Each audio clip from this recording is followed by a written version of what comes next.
Hey, what's going on, guys? It's Jack. Back in to bring you my healing priest guide to Nokhud Offensive.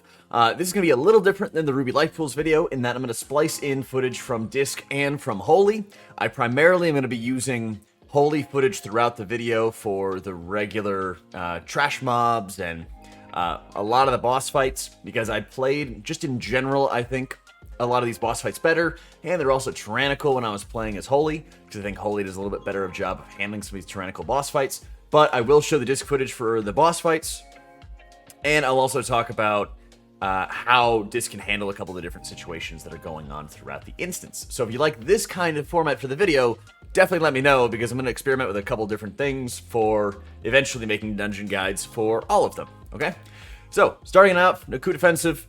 This dungeon is pretty dominated by really hard-hitting trash mobs in a few different environments that you have to go through. When you go into Granith, there's going to be obviously like the Longbowmen and the Horn Sounders, all that other fun stuff. You're going to have some of the charges that are going off onto the furthest ranged target. So, when I'm playing with a Hunter, sometimes it's going to target me, sometimes it will target him, and that's going to be based off of which of us is standing further out. So the Hunter is able to drop like his freezing traps, or I think binding shot as well, to actually stun those mobs. But there's always going to be moments where one of those War Spear enemies, as you saw right there, which charged me, it puts up kind of like a Grievous icon. That's the Grievous icon that you see on the frames, except healing up to full is not going to remove the bleed. You just have to heal through it the entire way. It's always going to be targeting one of us, and it's always based off where that War Spear is going to be positioned. So you might be closer to the rest of the trash pack, but they might be further from the War Spear than you are, because the War Spear could be in a weird position. Keep in mind the Lance Masters do cleave, so stay away from the tank. They also do really like wide cleaves and have about a second or two cooldown in between those big melee strikes. So if you get into a situation where you need to clear Thundering on your tank, you really need to watch for that wide swing, jump in there really quickly, and then jump right out. You have about a second or two to make it happen. You could also, alternatively, stand far out, grip your tank, clear Thundering, he moves left, you move right, something like that can also work pretty well. But there's a few different ways to be able to go about it. The big point of a lot of the Granith trash is focusing the Longbowmen because they don't move around, making sure your group is getting all the kicks and interrupts that they need to, and as a range, you're pretty much just watching your feet the entire way through. So I talked to my Hunter, and we would basically alternate between using our own personal defensives, our own personal stops, things like that to be able to get the job done. I tried to like hold fear for the War Spears when they like charged to me, but I ended up holding like a lot of globals, and it was never really that productive to be able to do so. So I wouldn't really worry about that. A couple people in the last video were asking about trinkets. I used the Broodkeeper trinket, and I wish I had like an Incarnate icon or a Chill Globe, whether I was playing Holy or Discipline, but unfortunately, I don't have either of those. So I'm running with the like Int Haste trinket that you get out of Court of Stars, the Solemn Night Flask, which is okay. Not my favorite trinket, but it's about the best from what I have at the moment, because I haven't been raiding for a couple weeks. So those are the setups that I have with the Broodkeeper trinket. For this dungeon and most dungeons in general, I'll run the Broodkeeper trinket and almost always be putting it on the tank 90% of the time. But I will switch it to our Hunter specifically for boss fights, kind of like the Raging Tempest. I can also do it for Tira and Marook in this instance, and usually any other boss fights throughout the instances, throughout the different dungeons that are going to just put a lot of pressure onto somebody else, or potentially kill somebody else that's not really the tank. I know I did a Ruby Life Pools video not too long ago where you absolutely need to have it on your tank on that second boss fight because it hits like a truck. Now for a bit of disc point of view for Granith. This fight, overall, super simple. It's basically just adding damage to the Saboteur before it gets to the ballistas, and then you can fire the ballistas. In the disc POV, I actually wait for the second round of Shards of Stone, which is just the AoE damage that's going off, and then I wait for the Eruption cast, and then I hit the ballista. That is usually the format that you should do it, or at least that's how the fight looks like you should. But whenever I play from like a Holy perspective, I actually am immediately firing that ballista to interrupt the Shards of Stone, because it's just extra damage that your group has to take. And once you fire the ballista, it will reset the sequence of events that the boss is usually casting. Even though I don't really think that it should, but that's just kind of how it works at the moment. So I think it's like the first wave here, I interrupt it as normal, and then I start waiting to be able to find the next position. So as a healer, unfortunately, you kind of have the bitch duty of being the one who is firing all the ballistas. So the first one, you just have to run around and find. Same as the second one, you have to look at where the saboteur is going and compensate from there. Using Chastise Stun, Fear, whatever it is to help kind of slow everything goes a really long way. And then yeah, once again, once the ballista is ready to fire, here we have the Shards of Stone cast going off. I interrupt it at that point, and I don't wait for the eruption, and then I'm able to fit in and weave in any extra damage that I have, and then start adjusting my positioning and going on from there. You'll notice to make the most of my casts and my spells, I'll activate Imperial Blaze here, and then start walking my way over to the next ballista. Since I know where it's going to be, I know where the next group is going to be, it makes it a lot easier from there. And again, firing off with the Dragon Killer Lance as the shards are going out helps reduce a lot of damage. It doesn't actually really punish you in any way. It's not like you're not going to be able to interrupt any eruptions because he never casts the eruptions. You'll notice he's at 100% energy right here in the bottom right corner. And then he kind of just does a full reset of his abilities and kind of ignores the fact that there is an energy bar at all, which, again, I don't know if it's going to stay this way at all, but that's just sort of how it works at the moment. So I'd really recommend you could hit it right away, or you could wait a couple seconds for the Shards of Stone to cast to begin. That's what I would recommend, because it also makes you a little less stressed to top people as quickly. And you'll have a lot of time to be able to spend just setting up for the next wave of the Saboteur, the next wave of damage, sort of delays when the next Saboteur is going to come around. So I spend as many free or instant globals as I can to readjust my positioning, move towards the Dragon Killer Lance, wait for a Shards of Stone cast. You can usually just kind of precast it as well if you're looking at like the Bigwigs timers that you see in the top left that I have. And that makes it a lot easier just to be able to get everything set up, be able to adjust your positioning from there, and then be able to bring the boss down. Especially when you get into like the low levels of percent. I think this is like the last Saboteur that we usually just slow. I drop a Fear on it. We just need to get it delayed enough so that the Dragon Killer Lance turns on once again, and then we're able to activate it, and it just kills off the boss very easily. Whether you're playing Disc or whether you're playing Holy, this fight doesn't really change all that often. So from there, I will also clip through all our flying because you guys don't need to see me dragon riding, and this is a very long dungeon as well. Going into the Tempest zone, you've got the totems, and then every trash mob that you have to kill around this area has a named NPC. It's Stormcaller Baru and Stormcaller fucking Jimmy and stuff like that, right?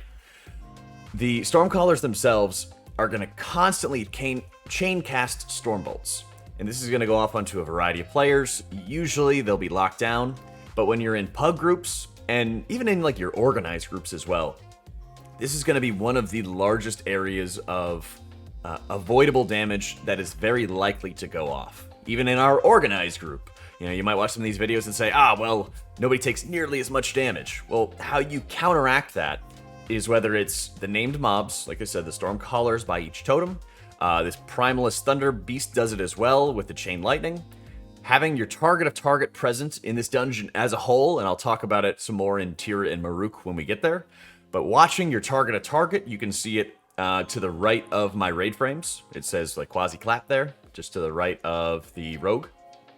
You'll be able to see who is being targeted and what is being cast upon them. This is insanely important to be able to allow you to more efficiently heal your allies. Those storm shields will also cast little shields onto themselves. Having improved mass dispel or dispel magic on those all the time is extremely important, so definitely recommend you're speccing into it for this dungeon. From your own damage priority, once again, whether you're playing Holy or Disc, highly recommend that you are constantly targeting that Storm Surge totem, as the Stormcaller, the named mob, is always going to put off this big AoE burst from the totem itself. It'll try to charge the totem, release a burst, and then put out some of the orbs that'll increase your damage or healing. So while it's nice to have those extra orbs to deal damage, You also don't want to sit there through tons of bursts from the totem, because it also means your tank can't kite, which is very important on a raging week, or it'll be important on a fortified week. And so you need to kill off that totem rapidly. Everyone needs to focus on it, kill it off, let the DPS grab the orbs from there, and then, as you see what we're doing right now, we're dragging the named mob and one of the arc blades remaining into the next set of trash mobs, and then we'll be able to continue killing them off. Right here, we do have our hunter die. I assumed that we would have some of those casts go through, and they kind of just didn't. So that was one of those things where sometimes you assume your group will kick, and they don't actually kick. So it's important for you, regardless, to make sure people are topped off before these Stormbolt casts, because it's very easy to just lose people to combinations of multiple Stormbolts going off on a targets, multiple points of unavoidable damage that people are not defensiving. All those things can kind of come together and add more problems. So very important to be able to watch out for. So when you're healing these setups, purge the storm shields. Make sure you're watching the target of target for the storm callers. This one's called Salongo. Let the DPS and remind the DPS to pick up these orbs, because they do actually increase their damage by like 5% a stack, I believe, just like the boss fight does. And so they're not an insignificant level of damage. When it comes to how I use a lot of cooldowns, often for Holy, I'll try to use Apotheosis to be like more mana efficient. Or if I need to like pump a lot of healing into priority targets, I'll use Apotheosis, or I'll use Divine Word Serenity to flash heal and heal spam very heavily.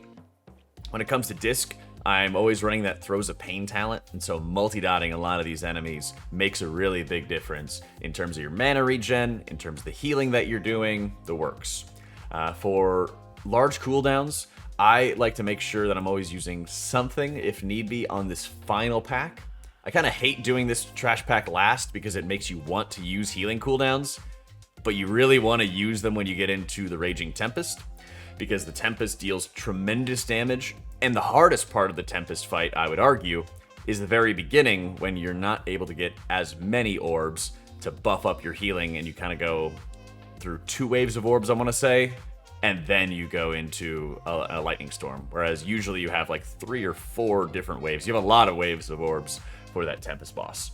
So since it's Raging week, and even on Fortified week, our tank was kiting these mobs a lot, and our rogue, I believe, took off the mind-numbing poison and put on crippling to allow that slow to continue. Which also means that the Stormcaller, the Zeri, the named mob that we have marked by a moon here, is likely to get more casts off in the intermediary, which means it's all the more important for the healer to compensate for this by watching target to target, identifying when the next kick could go off, might go off, and then being able to drop some more healing from there.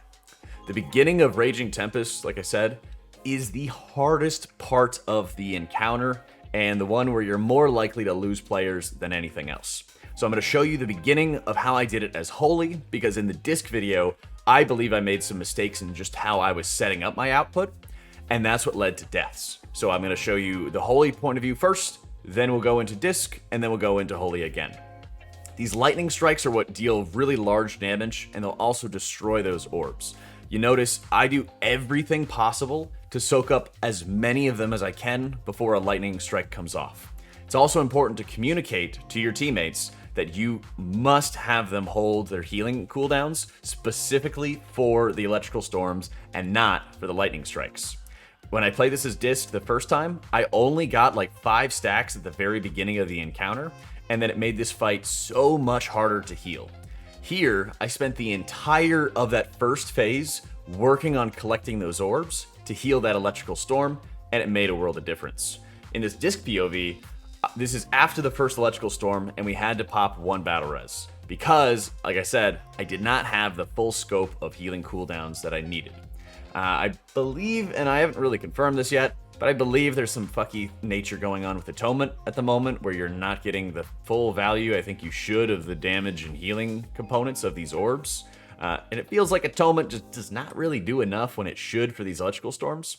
But my recommendation is to lean really heavily upon Rapture Shields before a storm starts if you can. Pull up a Harsh Discipline proc that you see on your screen right now. And then, instead of having the barrier where it is right here, where it's like inside the boss, push everybody to be in a central stacked location, and then have maybe your Demon Hunter or your tank soaking up orbs on the other side of the room. I think that's a lot better of a way to do it. You can also hold on to Shadow Covenant until about halfway through to pump a lot of healing into targets, because with a full 10 stack buff, it does tremendous, tremendous output. That being said, it is a lot harder to be able to deal with this fight as Discipline just in general compared to Holy. The electrical storms happen about every minute, and so you'll see I drop the Divine Word Sanctuary here, and then I make sure everybody's in it, and I push everybody to be in it at all times if they can. You'll notice my health compared to like the Hunters is way more stable because of the fact that I'm in that Divine Word Sanctuary the entire time, and he is not. So I always try to make sure there's a central stack location, and we kind of got better at it as I learned and as I communicated to them.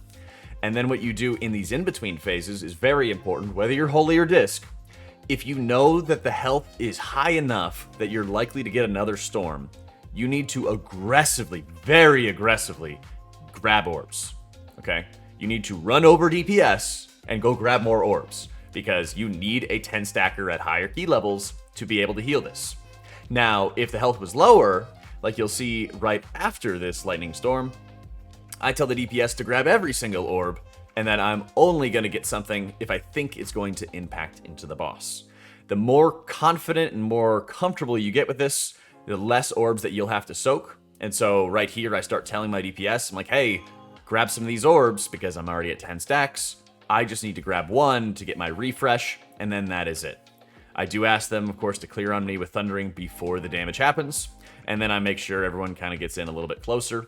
This is not the cleanest that I did my Divine Word Sanctuaries, so take my advice, make sure there's a central stacked location. We cleaned it up later on, but on this 22, it was, good enough to be able to get the job done. So I used him first. I always have a Divine Word available for every single electrical storm, and then I'm making sure I'm grabbing 10 stacks no matter what, even if it messes up the DPS players, whether I'm Holy or Disc, grabbing those orbs and refreshing them to make sure I always have a 10 stacker going into the storms. Again, we're skipping through any of the dragon riding, dragon flying stuff. This is the final-ish zone before the third boss for Tira and Marook, and you can be really aggressive as a tank with the pulls that you have in these mobs.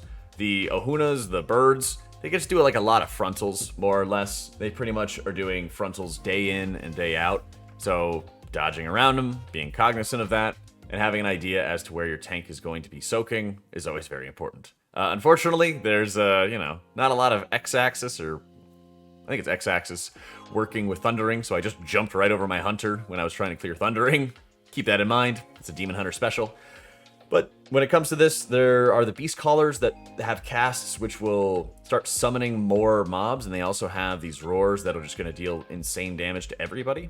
I'm pretty sure you can survive most of those roars if the casts do go off, but the primary mob as a healer for you to watch to know if damage is going off or not is definitely going to be the Beast Callers. You'll have some issues with some of the Death Speakers or the Corruptors because they all like to do lots of channels. Whenever you see these channels, you can stun them, you can fear them, you can do whatever. If they are stacked with the rest of the mobs, I'd recommend not interrupting them, because otherwise they just spam death bolts into your tank. But if they are far away, or you can see the tank starting to kite the Ohunas, that is a good time to interrupt those Corruptors, or I think you can get the Death Speakers as well. I don't quite remember, but those are always good times to interrupt them. As you see, I drop a stun onto that Corruptor to stop the cast, and then I try to communicate that, hey, we need a kick on that Corruptor right there, and then I'm continuously adding extra damage because it's very easy for the tank, as they chain pull, as they need to chain pull, to lose sight of that Corruptor, and then suddenly they're outside the trash pack forever and ever and ever. So we communicated with the Hunter and with the Rogue to make sure we're continuously interrupting this Corruptor, and then when I have Imperial Blaze on hand, I always am working to make sure I'm adding extra damage to those far away targets. So you'll see on that right side Corruptor, I put my entire Imperial Blaze into that target, stack up a 20-something dot of Holy Fire, and then we're steadily kicking it to be able to kind of get it closer into the rest of the group.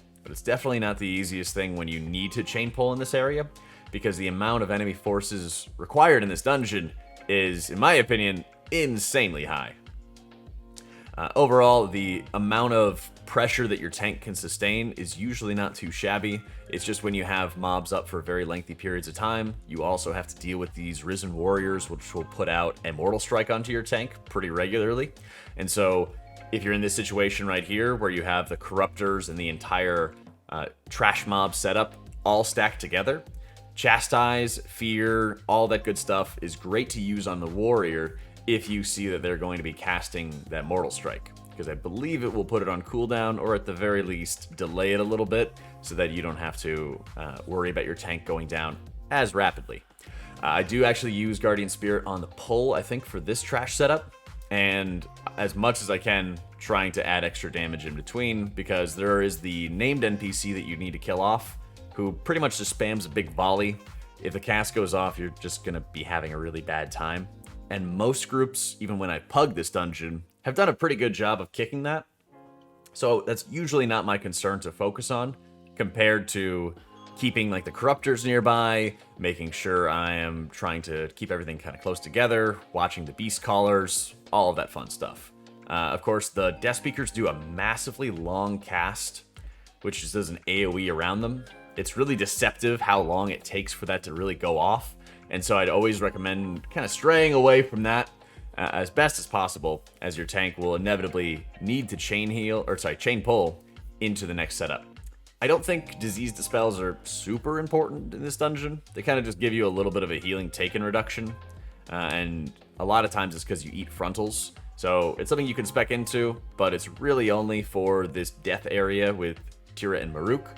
Otherwise, you're pretty much running around, contributing extra damage, and getting your souls. Overall, not too terribly difficult, but this is also why you're going to see a lot of the chain pulls, and you're going to see a lot of the trash percentage of the Nokhud Offensive get taken up here.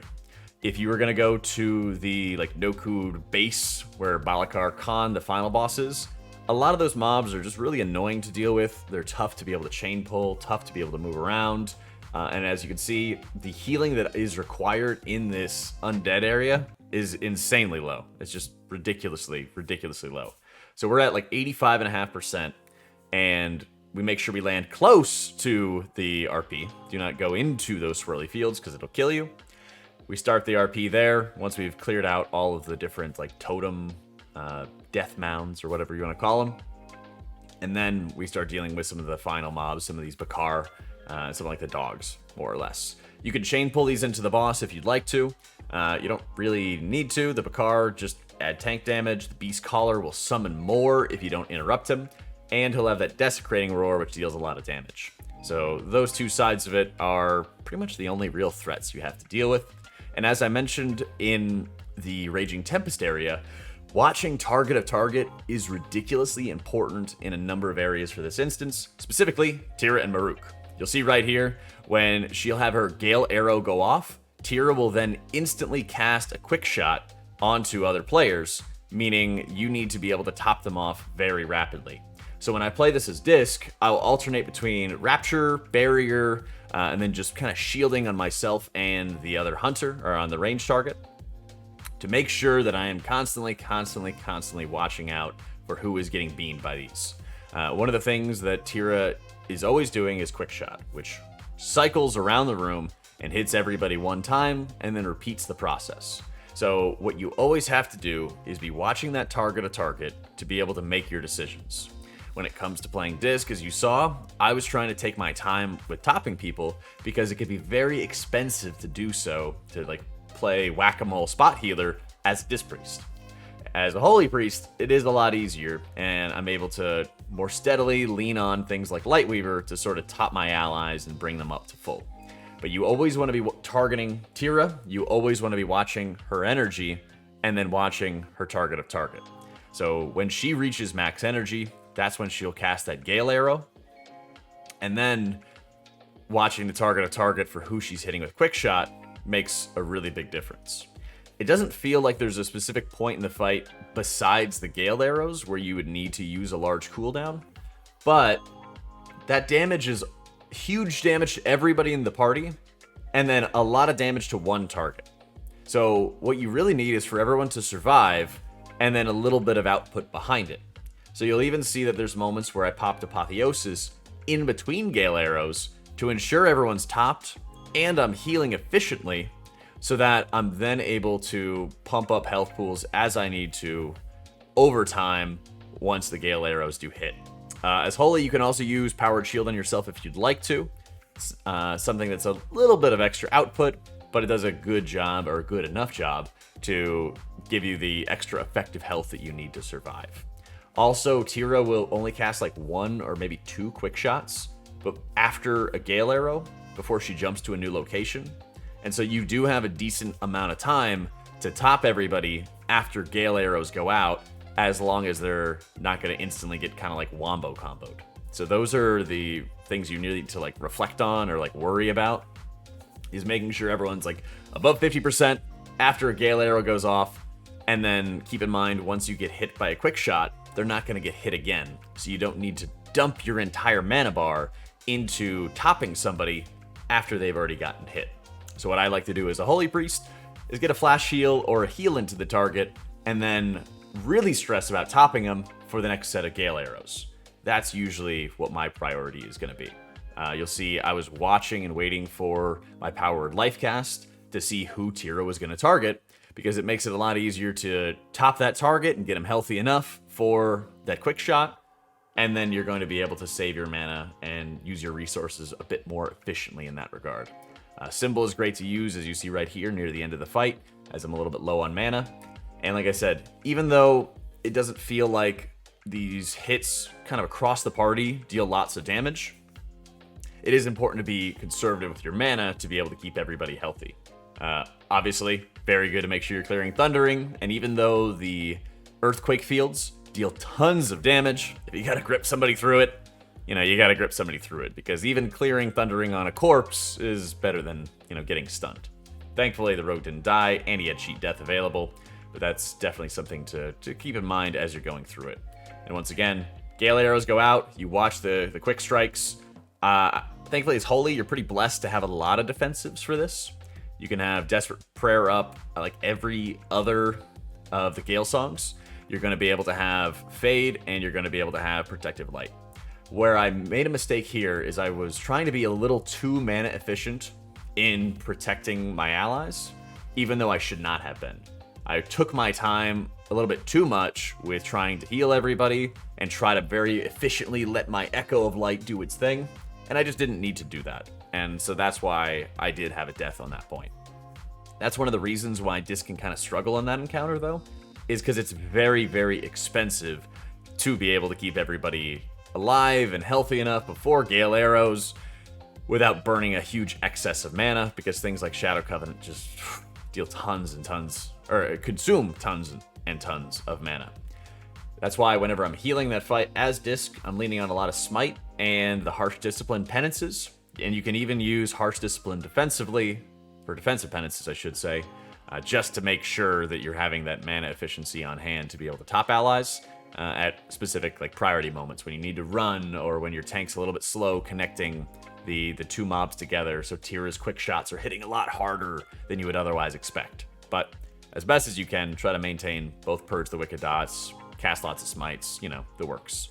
There's not much trash that we do after Tira and Marook, but we do kill those off. And then we have the 2 named NPCs right before Balakar Khan. So with this, again, healing requirements are overall pretty low. You'll see I'm using Divine Word to add extra damage, and I'm pretty much just adding whatever extra damage I can when I play Disc.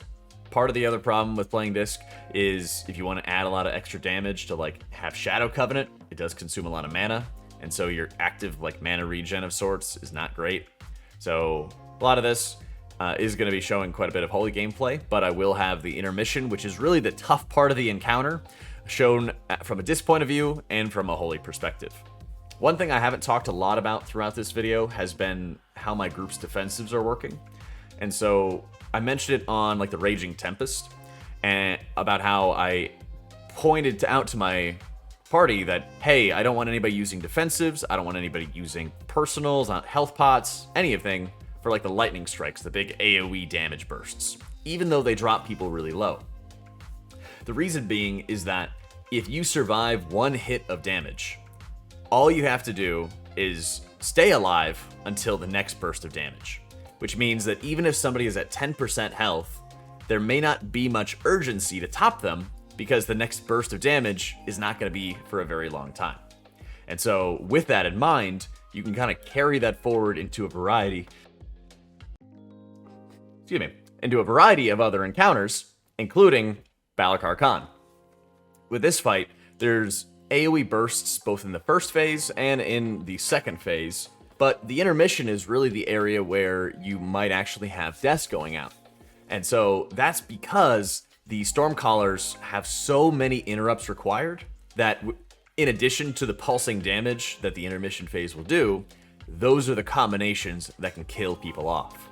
When I talked about my Ruby Life Pools video, there's certain Inferno trash packs that have multiple casters, and so it's very likely you're going to have some AoE burst damage go off there in addition to a cast, making it all the more important to call the rally cry there, to prioritize killing off one of those casters before the Inferno Elemental, right?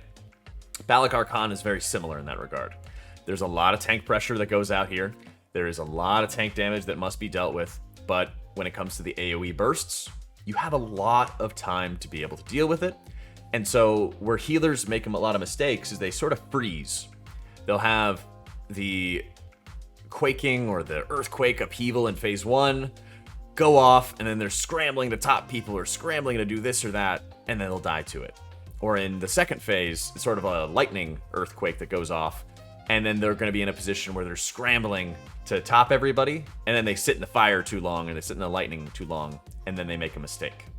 Since you're constantly being moved around in this phase, and there's constant damage going out as well, I pre-channel him, and I actually should have done it even earlier here to make sure that we were safe, but this is also where I call a very early rallying cry, and then I start spacing out my cooldowns. So I go him into rallying cry, and then as we go into the next 2 mobs, we kill them off one by one to guarantee no casts are going to go off, because we've got the Demon Hunter trap as well as the Hunter trap on 2 of those Stormcallers. So it's going to take a little longer to go through this phase, but Nokhud Offensive is pretty forgiving on the timer if you can aggressively chain pull in both the Raging Tempest and Tira and Marook's rooms, and that makes it a lot easier to be able to work with.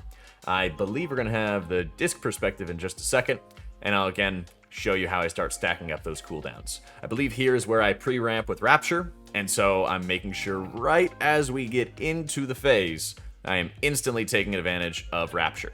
This is a great way to do it because you're going to kill off those 2 mobs pretty fast, and you're also going to be able to start using your execute on those mobs to kill them off more easily. As you can see, we did this Disc Priest run first, and I almost died to one of the Stormcaster mobs going off on me.